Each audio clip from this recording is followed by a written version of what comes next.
Today's case is something out of a horror movie and will leave you feeling a little unnerved walking anywhere by yourself. I know this case plays on my mind every time I walk to my parents' place on a Wednesday, which is only 4 blocks from my house. Hello and welcome back, or welcome to my channel. If you don't know what's going on here, I am a horror artist and I like to draw what I talk about in the videos. Now, nothing is meant to be insensitive to the victims or the victims' families, but if you are a sensitive person, I recommend not watching anything on my channel. You probably will be quite offended because we do have some very snowflakey people out there these days. I don't think anything that I do is offensive, but you might if you are very sensitive. With that being said, let's move on with the video.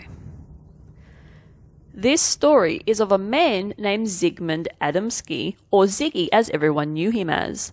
This could be one of history's most baffling alien abductions and may prove that ETs really prey on us humans, do weird experiments, and then bring us back looking like a murder case, or they never are seen again. In this case, Ziggy was brought back with absolute horrifying ramifications. Ziggy was a 56-year-old coal miner at Loft House Colliery. He was a Polish-born but lived in Thornfield Crescent at Tingley, near Wakefield, England. Ziggy was at his home on the 6th of June 1980 when he left his home to walk to the shop to get some potatoes at 3:30 p.m. At the time, his cousin and her son were visiting from Poland and they just finished a fish and chip dinner. The very next day, Ziggy was attending his goddaughter's wedding to walk her down the aisle, and he was very excited about that, as she was like a real daughter to him, as Ziggy and his wife never had any children of their own, and wouldn't in a million years let her down. He was getting the potatoes for the feast for the wedding. Ziggy left his home, spoke to a neighbour in passing, and set off on his short walk, but he never returned. His wife, known as Lottie, was confined to a wheelchair, so Ziggy was spending more time with her, and also his own health wasn't great as he was suffering from a lung issue from coal exposure and hadn't worked in several months. Lottie, being distressed, called police and filed a missing persons report, and she even managed to go down to the shop where he had walked to before he had disappeared to ask the shopkeeper if Ziggy had come in, and the shopkeeper said yes, Ziggy had come in and he had bought his potatoes, and then he had left.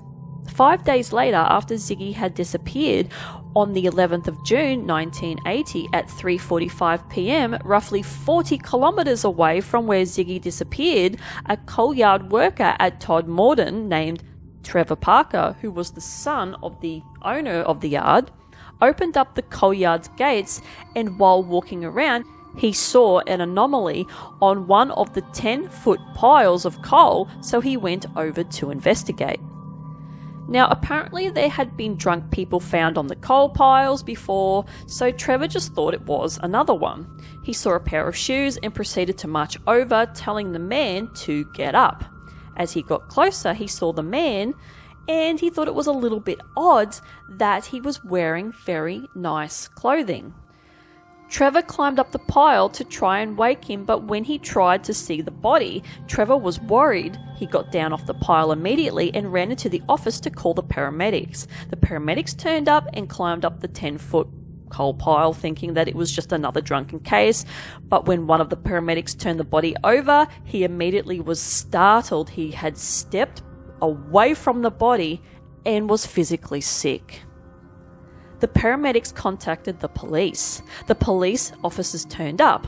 Officers Mervyn Haig and Alan Godfrey inspected the body, and even they were shocked at what they found.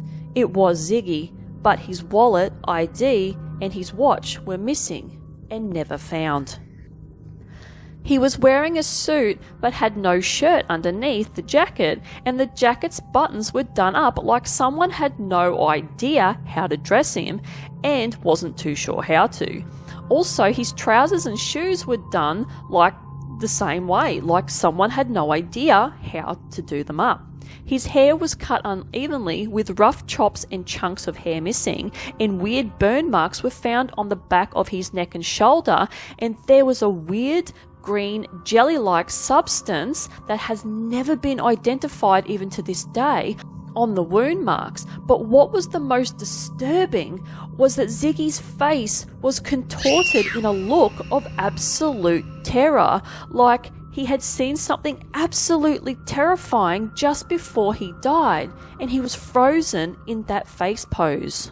Also, the suit that Ziggy was wearing apparently wasn't even the clothes he'd left the house in on the day he disappeared. Another odd detail too was that Ziggy only had 1 day growth of stubble on his face and was only freshly deceased. So where had he been for 5 days? The police interviewed Trevor and he told them everything he knew, even down to how odd it was for someone to be up on the pile of coal. What also baffled them all was that Ziggy had no soot on him, nothing. If he had tried to climb a 10-foot pile of coal, you would have dirty clothes, dirty hands, but it was like Ziggy was placed on top of the pile from above, and it was also raining that day, so he definitely would have gotten dirty. But because Ziggy was in poor lung health, he wouldn't have climbed up that pile. There was no other major injuries on Ziggy's body either. The coroner's report from Dr. Alan Edwards stated that Ziggy's time of death was between 11:15 a.m. and 1:15 p.m, so Ziggy's body was in the yard at least 2 hours before being found by Trevor, but Ziggy's burns were actually at least 2 days old. When Trevor opened the gates at 8:15 a.m. that morning, he definitely didn't see a body on the pile, and from that gate you can actually see the whole coal yard pretty damn clearly. So what killed Ziggy? Well, the autopsy showed that he had died of a heart attack, and his stomach was empty as well. So do you remember when I told you at the beginning of this video that he had left his home just after they had eaten a meal of fish and chips? Well, that wasn't even in his stomach anymore, so he must have been alive for those 5 days, obviously, and then was staying somewhere to be shaven, but wasn't eating. And there was also some very minor abrasions on his thighs, hands and knees, but they were just superficial cuts. Weeks before Ziggy disappeared, apparently UFO reports had been noted in the area, such as fireballs and crafts that could not be identified in West Yorkshire, mainly in Todmorden, where Ziggy's body was found. Some theories included that the mob or the KGB had something to do with murdering Ziggy. He was just kidnapped and then disposed of afterwards, but this doesn't make sense because why would they when there was no links back to these type of people? Or the most popular one was he was abducted, experimented on, got a huge fright by maybe seeing the aliens or succumbing to the experiments and died, so they just quickly disposed of his body at Todmorden. Also, apparently, a family member from the goddaughter's side was feuding with Ziggy, and they didn't really like the idea of Ziggy walking her down the aisle. So there is a theory going around that maybe Ziggy was kidnapped by this family member, tortured, and then left on top of the pile of coal. One of the attending officers of that day, Alan Godfrey, which I mentioned before, believed that Ziggy may have been abducted by aliens, as he had had his own experience a few months later on the 28th of November 1980 while out on patrol in the early hours of the morning after reports of cows had been disappearing from a property. Alan was driving on Burnley Road heading out of Todmorden, but still only a few kilometres from where Ziggy was found, when he saw a spinning top-light craft hovering in front of him with a row of windows. He stopped 100 feet away and tried to contact the police station on his walkie-talkie, but it was dead. Then he found himself further down the road with substantial time missing and no memory. Eventually, he sought advice from the Manchester UFO Research Association and went under hypnosis to see what happened in the missing time. Godfrey revealed that he had been taken aboard the UFO and examined by the beings. This is why he thought Ziggy had been on a UFO for possibly 5 days, and this explains the placement of Ziggy on the coal pile. No one would have been able to place Ziggy on a pile from the ground. It would have been too hard and awkward even for a few men to climb up with a body. He must have been dropped from above. Now, Ziggy apparently didn't even know anyone in Todmorden, so there was really no reason for him to be there. It's even weirder that Ziggy just disappeared while on a walk only a few hundred meters up the road while he was just going to the shop to buy potatoes, and absolutely nobody witnessed him or saw him other than his neighbor that he passed. Yeah, no one saw him disappear. Now, Ziggy was a loving husband, had no known enemies, and ends up dying in this most shitty, fucked up way that no one deserves, especially someone like Ziggy.